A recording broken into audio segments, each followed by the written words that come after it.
This podcast is sponsored by Talkspace. You know when you're really stressed or not feeling so great about your life or about yourself? Talking to someone who understands can really help. But who is that person? How do you find them? Where do you even start? Talkspace. Talkspace makes it easy to get the support you need. With Talkspace, you can go online, answer a few questions about your preferences, and be matched with a therapist. And because you'll meet your therapist online, you don't have to take time off work or arrange childcare. You'll meet on your schedule, wherever you feel most at ease. If you're depressed, stressed, struggling with a relationship, or if you want some counseling for you and your partner, or just need a little extra one-on-one support, Talkspace is here for you. Plus, Talkspace works with most major insurers, and most insured members have a $0 copay. No insurance? No problem. Now get $80 off of your first month with promo code SPACE80 when you go to Talkspace.com. Match with a licensed therapist today at Talkspace.com. Save $80 with code SPACE80 at Talkspace.com.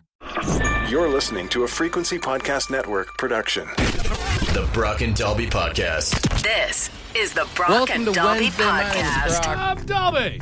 Allegedly, within the next week or so, we are supposed to get the announcement of who is going to be performing at the Super Bowl halftime show. And it looks like right now, the betting odds is it's between Taylor Swift and Drake are the two big options. But also, there is a rumor, and people have been saying it for years, that maybe, just maybe, Metallica will play the halftime show because it is in their hometown of San Francisco this year. Right, and they've actually spoken up. A lot of times when people ask them about the Super Bowl, they're always like, that'd be cool. But they have said, because of where it is, like, no, that would be a real cool thing for us to get to do that. So that's sort of, well, that and Usher said it should be Metallica. I saw that too, yeah. I don't know who asked Usher, but he's also voted for Metallica, so it pretty much has to be. It doesn't matter who plays the halftime show. People are always going to complain every single year. Oh, absolutely. And I've honestly thought for a few years now, what if we just got rid of music and you had some sort of spectacle? Maybe like, I don't know if it's like a Cirque du Soleil. I feel like people would still be cheesed at that, but even it's like, you know when you go to a hockey game? Yeah. And at the intermission, they'll have the little Timbits kids come out and play there? Oh, yeah, they'll play end-to-end, like board-to-board instead of the full ice. What if you took like the two best 10 and under football teams and then you just had them play at halftime? I don't know, man. The problem is that's a lot of pressure on 10-year-olds to be in the most televised sporting event of the year. That would be so funny to watch, though. Oh, absolutely. Watching kids just like drift off and doing their own thing, losing focus out of this Super Bowl. Or the NFL goes online and scans throughout Twitter and finds like the biggest crap talkers. Ooh. And then you have those guys pad up and go head to head in the game. Yo, pros versus Joes. Yes. You get NFL players that didn't make the Super Bowl against the biggest trash talkers on the internet, and we all just to get to watch 11 dudes get destroyed. That would be way better than the Pro Bowl. 100%. This is the Brock and Dalby Podcast. Dennis, you had a suggestion for a halftime show besides music? Most of the guys watch the cheerleaders dance and tumble. Let's see them like strippers. Making it rain from the 500 section? Well, that's the problem. You spend so much money on your seat. Who's got singles left? But, I mean, who hasn't fantasized about, Debbie Does Dallas or the Dallas Cowboy cheerleaders or the Cincinnati cheerleaders or the Kansas City cheerleaders? Like, come on, let's be real. A lot of binoculars going to be used there. It'd be a much better halftime show than the crap we've got the last couple of years. Although, I mean, so many people complain about the Janet Jackson thing. I don't know if that's going to slide, brother. Yeah, that's just it. America couldn't handle a single nipple, much less full-blown nudity at their Super Bowl halftime show. We've got Derek on the phone. You got a better suggestion? Nitro Circus. Oh, with the bikes and stuff? Honestly, Yeah. go like full Evel Knievel at the halftime show. That'd be sick. Yeah, they got ramps on wheels. They can wheel in and out of the stadium real quick. I mean, it kind of feels the same as, like, you know how some people are scared to go on rides at the fair because it gets torn down and set up fast and torn down and set up? I don't know if I want to watch a guy jump 42 school buses on something that just got rolled out from backstage, you know? In a lazy boy recliner, nonetheless. I mean, hell, you're watching a bunch of guys slowly develop CTE. I don't think it's as bad. Well, yeah, those guys are slowly dying. I don't want to see anyone die fast. The medics are all in the building and everything. Everyone's got team doctors. They'll be fine. Dude, a stuntman show just in general, like someone texted in and said they should fire Trump from a cannonball into a pool of salsa. Why salsa of all things? At no point in that sentence did I know what the next word would be. Someone else texted in and said that they do have a huge immigration problem in the States is they take everyone that they consider an illegal alien and then have like a big Squid Game contest at the halftime show. Oh, I don't know how it's going to go over when the halftime show stops being sponsored by Pepsi and starts being sponsored by Ice. That might be a problematic moment. Nothing goes better with your Pepsi than Ice. The Brock and Dalby Podcast. All right, it is Sabbath week here on the station, and of course today is Wednesday, so it's time to censor out our band of the week. And I'm only doing Sabbath. I saw some people texting in some Aussie songs that I should censor. Right. We're strictly doing Black Sabbath today. And I will start off with Killing Yourself to Live. Oh. Maybe you're not killing yourself.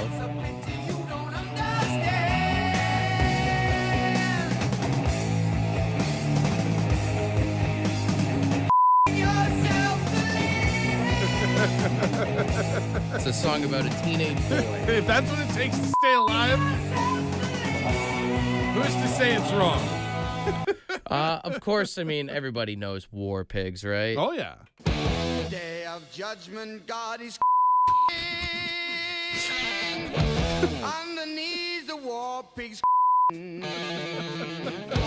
begging mercies for the sin. Satan laughing spreads his Oh, Lord, yeah. God's coming, Satan's spreading. It's slightly blasphemous, but I feel like that's what they would have wanted. Fairies Wear Boots was the biggest one that people texted in that they wanted to see here this morning, and I don't think it disappoints. Yeah, I looked through a window and surprised what I saw. Fairy boots and a dwarf. Right now. What a sight to see, huh? And I think of when you think of Sabbath, the most popular song has got to be Paranoid, right? Sure. Well, he's finished with his woman for a whole nother reason. Finished with my woman 'cause she couldn't help me with my people think I'm insane because I am I mean, maybe it's not that she couldn't. Maybe you're just asking too much of her. Sounds like he needs to go to the same class Tiger Woods went to. The Brock and Dalby Podcast. The Brock and Dalby Podcast. Crikey. It's time for Animal Impressions with Croc and Digby. Sorry, Brock and Dalby. All right, we've got $100 in Lotto 649 tickets on the line for tonight's jackpot. $20 million gold ball jackpot, $1 million guaranteed prize if no one wins the big one, and the $5 million classic jackpot all up for grabs tonight. We had someone recommend the cassowary bird yesterday, which is apparently the third tallest, second heaviest living bird. It can be found in the tropical area of New Guinea in Australia. Also just sounds like a dirt bike. Oh, yeah, this is...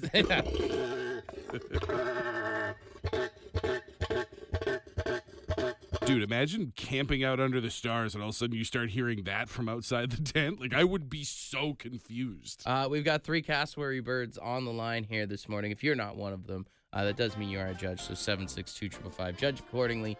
But we go to line 1 here. Hey, good morning. Who's this? Good morning, Mike. Mike. All right, dude. This is what we need you to do.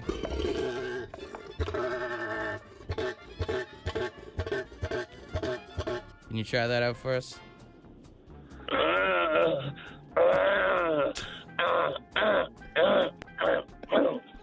Oh, man. I don't...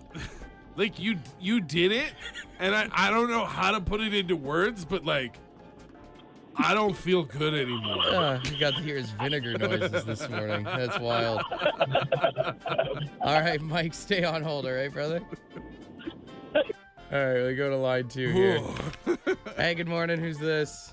It's Jeremy. Jeremy, all right. This is what a cassowary bird sounds like. You think you can do that for us, Jeremy? Give it a shot. Let's hear it, buddy.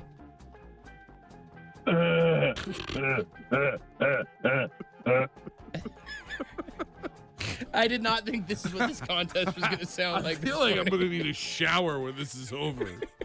Good stuff, Jeremy. Stay on hold, all right, buddy? All right, we go to line 3 now. Caller number 3, what's your name? Cody. Cody, all right, you've got to hear everybody else's cassowary bird. What do you think so far? Oh, the first one's pretty good. Oh, yeah. It's something, that's for sure. All right, this is what we need you to do, buddy.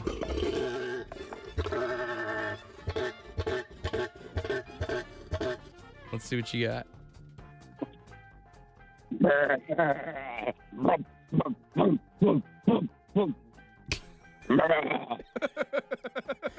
Dude, that's me after too much tequila. That's all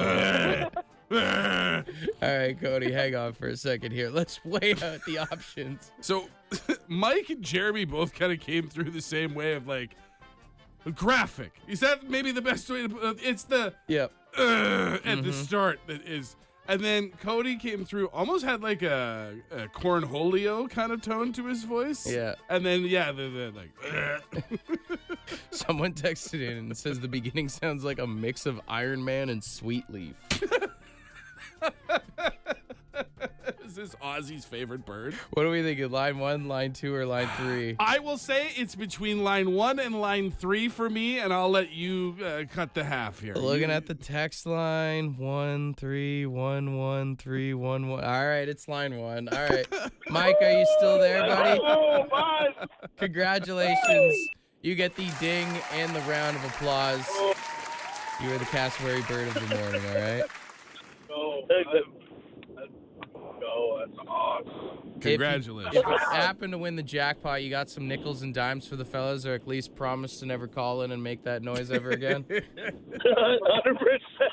Yeah, part of the rule of you winning is you have to accept the call from my therapist sometime later today. Sounds good. The Brock and Dalby Podcast. Did you hear the story about the girl in North Bay that failed her driving test because she was alleged to be using a Tesla? Was it because she had like the automatic driving stuff on? Or? It wasn't even that, because I think they can check that. They can look into it. It was just said the official response was too high tech of a vehicle. Like he was convinced the driving instructor or the test proctor, whatever their title is, felt that the car was doing too much to assist this driver. Well, I do know the Teslas, they have, I don't know what it's called, but it's almost like an assisted brake system. Like, so one of the things they brought up was it's called regenerative braking. You can tell neither of us is a big Tesla guy. I've never been in a Tesla before in my life. Regenerative braking is where it takes, like, when you hit the brakes, you push the brakes, it takes the energy from the braking and it uses it to power the battery, like to keep the battery charged up. Okay. And I guess it feels different from like standard friction brakes that we're all used to in just regular cars, and can make it feel like, according to this driving instructor, that he is claiming this teenager wasn't using the brake pedal at all. I also feel like if I was a driver's test like examiner and some kid showed up in a Tesla, I'd be like, screw this kid, I'm failing this kid right away. Just bias. I'd have that up my ass the whole time. I'd be like, this kid thinks he's better than me, you rich SOB. The worst part is the kid scored a 100%, like a perfect score. No errors, followed all the rules of the road, shoulder checks, parallel park, all that stuff. And it was only at the end of the test that the guy was like, you know what? Nah. He's like, you take your clanker car and get the hell out of here. I don't like your kind. Like, it just feels like you knew it was a Tesla at the beginning of the test. I feel like you can say, like, if this is their stance, and when there's they're doing no like this, rules by drive test or no, anything like that. the family, the Samard family, according to the dad Eric, like they've looked into it. There's nothing that says you can't take a Tesla. There's nothing in the rule book, nothing in the rule that says a dog can't play basketball. So I'm sure this is going to get overturned. But just it got to be rough to be a teenager and be like, I did all the practice, I did all the work, I got 100%. No, you can't drive. Get your fancy car out of here, yeah. Although I will say, I don't think kids should be learning how to drive in Teslas or any other fancy car for that matter. What'd you learn to drive in? I mean, I did driving school, so like a Toyota Camry where my driving instructor had the brakes on the other side, and then like my dad's truck was the only other thing I drove in high school. That's what kids should be learning on. My stepdad had like a 1993 Ford F-150, and that's how I learned how to drive. And I'll tell you, when you learn how to back up one of those things into a side-by-side parking spot in a tight parking lot, now you know what you're doing. Yeah, no kid should have access to a backup camera when they first start driving. That's true. I didn't even think about that. I do feel like I've become dependent on my backup camera. Like even at the grocery store I refuse yesterday. to look at it, dude. You're a better person than me. I'm like, it's right there. Why wouldn't I use it? And now I even feel like my neck don't turn as far as it used to when I had to shoulder check all the way around. You know what I mean? Yeah. Kids should be learning how to drive in something with a blue book value under $3,000. Yeah. Kids should be learning how to drive in a car that like feels like it's gonna blow up. You know? You should have to know this car inside and out. You know that if you shift too hard, the shifter's just coming right out. No kid should drive in a clanker car, but their car should sound like it's clanking. This is the Brock and Dalby Podcast. Tell a funny story about my driving instructor back in the early 2000s. Let's hear it. So I had this crazy old German dude who used to tell us like where cops would hide. He'd tell us to take your foot off the brake and just let the car slow down naturally on the highway. And the craziest thing that I'll always remember, we used to pick up the next person to drive. So I was in the back seat with the new person driving, and we were on the 20 outside of Montreal. And he had this person pass on the inside shoulder. To this day, I don't know if it was just absolutely crazy or if it was a test for the person driving to see if they'd actually do it, but they did it. Dude, a little bit of column A, column B. I feel like driving instructors are like a whole nother breed of people. Oh, yeah. Yeah, it was pretty funny. I had another friend in my town who had the same instructor, and he fell asleep once when one of my friends had him. Honestly, I swear by it. Anyone who is a driving instructor, like, to be able to sit in cars with teenagers all day as your full-time job, like, you got to be a little bit crazy. My mom did driving instructing for a little while, which made it a nightmare to learn how to drive. Like, to have, like, it was nice to have someone who knew all the rules teach me how to drive, but also felt like I was driving with a drill sergeant. I've seen my driving instructor drive in Milton before. She's a terrible driver. She's a psychopath, dude. And I know like so many friends, this lady, I'll call her by name, Vash from Abbott Driving in Milton, Ontario. She worked at another driving school. Okay. And then started up her own. All the tapes that she showed us for the in-class stuff were VHSs that she copied clearly that had the other company's logo on them. No. Everyone paid different money. It was like, I paid like $500. Someone else would be like, I paid $1,000. And you're Damn, like, she's just running scam on what she thought she could get out of you. It was all about like who told you like about it kind of thing. And then like when you would actually, because you say you trained with her, like what was it like being in the car with her? She was crazy. She was super religious. She picked me up from like my Catholic high school and she's like, oh, so you're Catholic. All she wanted to do was listen to like gospel radio all the time. Sick. And then like the one time, because we would go to Guelph because that's where I was doing my driving test. From Milton, okay. And then I'd drive back to Milton. And then one time, like that guy said, you'd pick up another kid sometimes, whatever. Just to keep things more efficient. She's like, hey, go down this way, pull in this house. So I'm like, oh, we're going to go get this kid. Dude, 25 minutes later, this lady comes out with wet hair. What? She had a shower. She's like, yeah, I got to go teach the in-class stuff. I figured I'd take a shower since it's on the way to your house. She just left you out in the driveway with a meter running? My house was like 5 minutes around the corner. I sat there for like 25 minutes waiting for this lady. I mean, great scam if you can get away with it. Sounds awesome to me. I just feel like if you're a driving instructor, I automatically assume that you got like something a little conky in your brain. There's some wire has been crossed somewhere along the way. It's the the only way you could reasonably put your life into the hands of all these unlicensed teenagers. Yeah. And to have like the brakes on the passenger side of your car at all times. Like, see, that was why I couldn't do driving instructing. Even if I was just teaching my own kids, I would be so tempted to just start messing with them. dude, I do that when Courtney's driving and we don't even have it in our You're car. hitting the invisible brakes. Yeah, I do that all the time. The Brock and Dalby Podcast. We were talking about the guy in Florida who robbed that Disney restaurant in full scuba gear, and we were thinking, this has got bad puns written all over it. I mean, Florida itself just has bad puns written all over, but sometimes it just gives us the gold. The headline is, Scuba Diver Robs Disney Restaurant, Swims Away. Would you care to start, my friend? Oh, absolutely. Scuba diver robs Disney restaurant, swims away. You know, not to give a criminal credit, but he had a fantastic plan. I've got a fishy one, too. Scuba Diver robs Disney Restaurant, swims away. Something seems very fishy about this. This ship doesn't add up. Scuba diver robs Disney restaurant, swims away. Authorities say so far none of their theories are holding water. Scuba diver robs Disney restaurant and swims away. This really feels like something from a real goofy movie, eh? Scuba diver robs Disney restaurant, swims away. There really is no telling how deep this conspiracy could run. Scuba diver robs Disney restaurant and swims away. This is some real scuba dooby doo ship. I got one more. Scuba diver robs Disney restaurant, swims away. Longtime Disney employee Jack Sparrow has been brought in for questioning. Scuba diver robs Disney restaurant and swims away.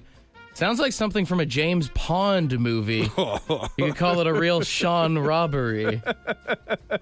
You know, for a guy that doesn't like dad jokes, you sure do like to crank them out. The Brock and Dalby Podcast. K-Rock's What the Bleep with the Trues. All right, $3,200 is up for grabs, and we've got Rebecca on the phone. Rebecca, how the heck you doing this morning? I'm doing pretty good, thanks. How are you guys? Oh, we're doing fantastic.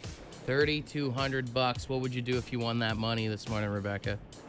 Oh, man. We're going to British Columbia in a couple weeks, so I'd probably splurge there. That's the thing is, like, now we're up to a point in the jackpot, 3,200, where, like, this is now becoming significant money. Like, you actually have to start thinking about how you'll manage this money if you win. Oh, yeah, for sure. And, like, the opportunities are almost endless right now. Mm-hmm. All right, well, here's the clip. Hey, this is John Angus McDonald from the Trues. The one thing I never get tired of playing is... You've heard a lot of people make wrong guesses. Have you put some thought into your answer this morning? I have, yes. Have you looked up the wrong guesses so far? Every day. Okay, perfect. Okay, what's your theory here? So my theory is I've been listening to your Seeker app podcast, and I listened to your Truth podcast, and I feel like I might have the answer, but if not, then I have no idea. All right, fire it at us. What do you think it is? I think it's radio. Playing radio. Never get tired of playing radio. You want to lock that in, Rebecca? I do. For $3,200. Let's see here.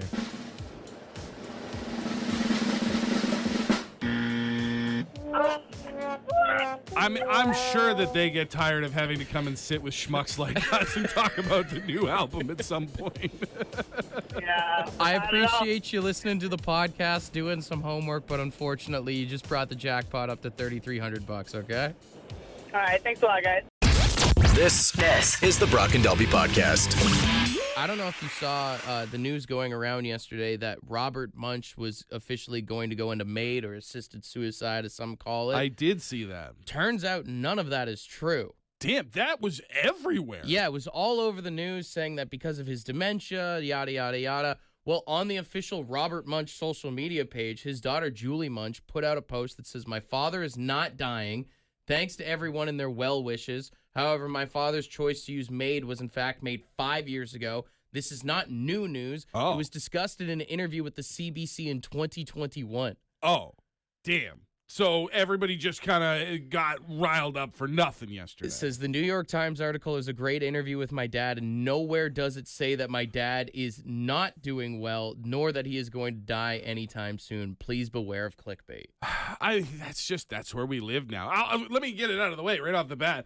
Great news to hear that he's doing okay. Robert Munch deserves all of the best in life. Could you imagine if you were getting calls from all these people and they're like, I'm so sorry to hear about your dad. And you're like, what? Right. Just being like, why are you wishing me condolences in this time? My dad is here. I'm hanging out with him. Yeah. To find out, like, the internet is just, there's not enough people who know how to go, okay, I see the story. I'm going to Google it to make sure that it's a real story. If you type in Robert Munch on Google and go to news, every story is about how he's dying. Yeah. There's only 2 stories that actually come up with her talking about this. Now that I think about it, I'm not trying to throw anybody under the bus, but this is how big it was. I'm fairly certain it was on the news on this show yesterday morning. Yeah. So apologies to the Munch family on behalf of the show. Can't believe everything you read online. That damn media, I tell you, man. Stop it. The Brock and Dalby Podcast. Would you rather Wednesday? Would you rather Wednesday? All right, let's get weird here. 762-555. First one in says, would you rather pee every time you stand up or number 2 every time you sit down? Oh, it would have to be pee every time you stand up. You could account for that. You could prepare yourself for that. But like, imagine walking into your boss's office and they go, take a seat. You'd be like, I really shouldn't. Although, if you could put this on your employees, nobody's ever sitting down, ever. If you want to increase productivity, make it so that they can't sit down because they'll poop themselves. Exactly. And they have to stay upright and working. That feels like a crime. That feels like it's not okay. Would you rather be able to hear people's thoughts but only in song form or see their internet history? Ooh, I'm not a law enforcement official. I don't think I want to see most people's internet history. But do you want to know what's going on in someone's brain, or at least what they put out into the web? That's true. Yeah, I guess like anybody's thoughts, like you see it in like cartoons and comic books and stuff, like being able to read people's minds. I just don't want to know what people think about me. If you could block that I'd rather one know the thing weird. out. I'd rather judge you than like have your thoughts projected onto me. Yeah, no, that's fair. You'd be thinking some stuff I don't want to know. Whereas if I see your browser history, you're right. I'm probably just like, ew, that's gross. Yeah. Would you rather die via the cardboard compactor or via oven? Oh, cardboard compactor. I have to assume that's faster. Being in an oven would obviously be terrible and painful and excruciating, but you'd probably live for a while. Awful way to go. Would you rather be cold 24/7 or throw up twice a day with no warning as to when? Oh, I think it's just tough because, like, I'm thinking, like, what if I was here on the show and all of a sudden, you know, like that would be hard to control. I mean, I guess the positive of the throwing up twice a day, I might end up losing an extra few pounds. It's true. If I threw up twice a day, regardless of when it is, like I would probably be pretty svelte. And it's natural too? Probably look pretty good. Plus, I suppose like I could adjust my diet, right? Like if I eat less, the throw up won't be as much, maybe. I just have to carry that one popcorn bowl we all had when we were kids. The Ozempic will start working a lot better, my friend. Someone said, would you rather lose your driver's license or lose your feet? Oh, I would lose my driver's license. I don't want to live without my feet. That sounds awful. Yeah, I mean, you could get prosthetics, I guess. I guess, but I still feel like that's not the ideal outcome. You know, if I don't have my driver's license, that obviously will hinder me, but like I can still use a bicycle. I can still ride share. I can go with other people. While other people get good parking if you're in their car, if you don't have your feet, I guess. Someone said, would you rather lick a blobfish or get sprayed by a skunk? Oh, blobfish just look gross. I'd take the licking of the blobfish rather than getting sprayed by a skunk. This is one of those things where, like, I know getting sprayed by a skunk, horrific. The smell is bad. It lingers. You ever seen a blobfish? Yeah, you just don't look it in the eye. I don't think I could. I just knowing what it is in my head right now, I have a bad taste in my mouth. I think blobfish is the better answer, but I don't think I could do it. All right, final one here. Would you rather Jurassic Park or Ghostbusters be real? A Jurassic Park, because it's on an island and I just you won't just go. don't have to go there. I just won't go. Ghostbusters, the ghosts are everywhere, and maybe some of them are friendly, but what if you get a poltergeist in your house? That sucks.